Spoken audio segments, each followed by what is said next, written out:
आज की इस चर्चा में हम आत्मा की कीमिया यानी सोल की इनर रिफाइनमेंट के उस सफ़र को समझने वाले हैं।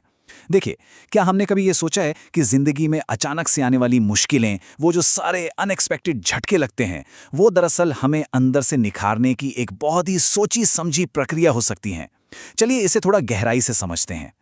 तो चलिए इसमें गहराई से उतरते हैं।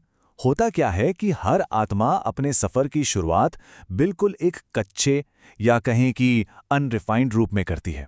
उसे कुछ नहीं पता होता है। वो बस उन पुराने पैटर्न्स और आदतों में जी रही होती है जिन्हें वो खुद भी नहीं समझ पाती। इसे ऐसे सोचिए, जैसे कोई इंसान अपने पूरे परिवार के लिए एक बहुत ही शानदार लंबी सी ट्रिप प्लान कर रहा हो। उसे लगता है कि इस यात्रा का हर एक हिस्सा उसके पूरी तरह से कंट्रोल में है। अब जरा इस प्लानिंग को देखिए।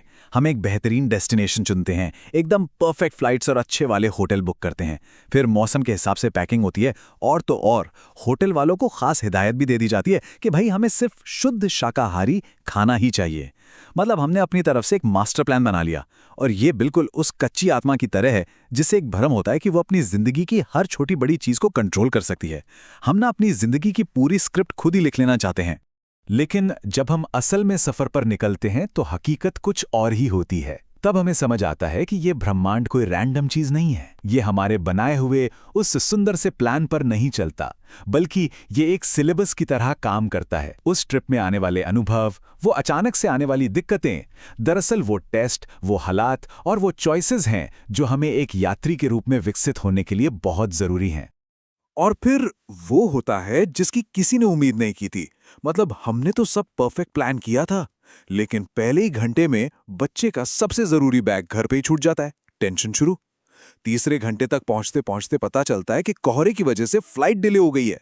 अब फ्लाइट लेट हुई तो छठे घंटे में कनेक्टिंग ट्रेन भी हाथ से निकल गई। 10वें घंटे में मजबूर होकर एक बहुत ही महंगी सी टूरिस्ट टैक्सी लेनी पड़ती है। और 12वें घंटे में जब जैसे तैसे बुरी तरह थके हारे होटल पहुंचते हैं, तो पता चलता है कि कमरा किसी और को दे दिया गया है और वहां मांगा हुआ शुद्ध शाकाहारी खाना भी नहीं है। हमारी वो शानदार प्लानिंग ताश के पत्तों की तरह बिखर जाती है। और ये बात बहुत ही शानदार तरीके से दर्शाती है उस आध्यात्मिक कॉन्सेप्ट को जिसे हम तपिश या हीट कहते हैं। देखिए, ये पूरी की पूरी ट्रिप अब एक प्रेशर कुकर बन चुकी है। उस बैग का छूटना, फ्लाइट का लेट होना, कनेक्टिंग ट्रेन का मिस होना, ऊपर से परिवार के लोग रो रहे हैं, झल्ला रहे हैं, और ढंग का कमरा या खाना भी नहीं मिल रहा। ये सब कोई इत्तेफाक नहीं है। ये वो दबाव है, वो प्रेशर है जो उस कच्ची आत्मा पर जानबूझकर डाला जा रहा है ताकि वो अंदर से निखर सके। अब यहाँ एक सवाल उठता है, ये सारी अफरा तफरी आखिर मचा कौन रहा है? यहीं पर गुरु की भूमिका आती है। देखिए, गुरु कोई अलग इंसान या कोई बाहरी चीज नहीं है, बल्कि उसी सर्वोच्च बुद्धिमत्ता का एक अहम हिस्सा है। ये वो अनदेखा मार्गदर्शक है जो हमारी ही भलाई के लिए इस पूरे अराजक माहौल को रच रहा है। गुरु का काम हमें वो देना नहीं है जो हम चाहते हैं, जैसे कि एक आसान और स्मूथ सी छुट्टियां, बल्कि गुरु का काम हमें वो देना है जिसकी हमारी आत्मा को सबसे ज्यादा जरूरत है। वो बिल्कुल सही मात्रा में ये मुश्किलें यानी ये हीप देता है ताकि आत्मा पूरी तरह से फिल्टर हो सके। इस पूरी प्रक्रिया को ऐसे समझना चाहिए कि ये मुश्किलों और रुकावटों वाली ट्रिप हमारे लिए पहले से ही तय थी। ब्रह्मांड जीवन का एक बहुत बड़ा और जटिल डिजाइन तैयार करता है, और गुरु उस डिजाइन को, उस मास्टर प्लान को हमारे जीवन में पूरी सटीकता के साथ एग्जीक्यूट करता है। वो बिल्कुल सही समय पर उन हालातों को पैदा करता है ताकि हमें वो अनुभव मिले जो हमारे बदलने और ग्रो करने के लिए बेहद जरूरी हैं। अब इस स्लाइड के बारे में जो बात सच में दिलचस्प है वो ये है कि यहाँ एक आत्मा के संपूर्ण बदलाव को एकदम साफ साफ देखा जा सकता है। एक तरफ वो कच्ची अवस्था है जहाँ फ्लाइट लेट होने पर भयंकर गुस्सा आ रहा है, खराब खाने पर एकदम फ्रस्ट्रेशन हो रही है। ये अंधकार है जो एक रिएक्शन के रूप में बाहर आ रहा है। लेकिन दूसरी तरफ वही यात्री अब परिष्कृत या रिफाइंड हो चुका है। अब वो इन सारी रुकावटों पर रिएक्ट नहीं कर रहा, बल्कि इस पूरी अव्यवस्था के बीच उसने अपने भीतर एक गहरी स्थिरता खोज ली है। यहाँ ये समझना बहुत ज़रूरी है कि शुरू में जो गुस्सा या फ्रस्ट्रेशन आता है ना, वो अपने आप में गलत नहीं है। वो अंधकार सिर्फ इसलिए है क्योंकि हमारे पास उस वक्त पूरी अवेयरनेस नहीं होती।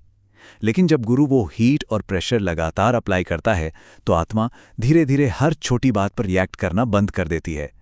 वो उन बुरी परिस्थितियों का सिर्फ एक साक्षी यानी विटनेस बन जाती है। और सच मानिए, यही वो जादुई पल है जब भीतर का अंधकार धीरे धीरे प्रकाश में बदलने लगता है। तो यहाँ सबसे अहम बात यह है कि आत्मा की ये पूरी कीमिया बिल्कुल वैसे ही काम करती है जैसे मक्खन को तपाकर शुद्ध घी बनाया जाता है। सबसे पहले तपाना होता है, यानी ट्रिप में आने वाले वो सारे दबाव और चुनौतियां।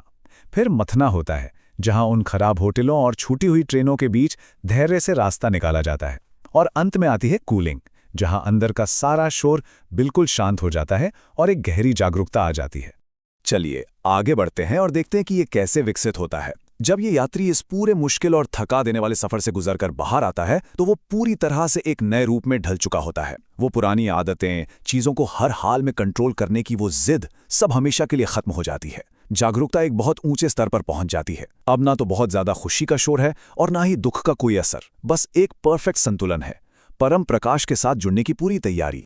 तो अगली बार जब हम जिंदगी के किसी सफर पे हों और अचानक हमारा कोई बहुत ही सावधानी से बनाया गया प्लान पूरी तरह से चौपट हो जाए, तो एक गहरी सांस लेकर खुद से ये सवाल जरूर पूछना चाहिए।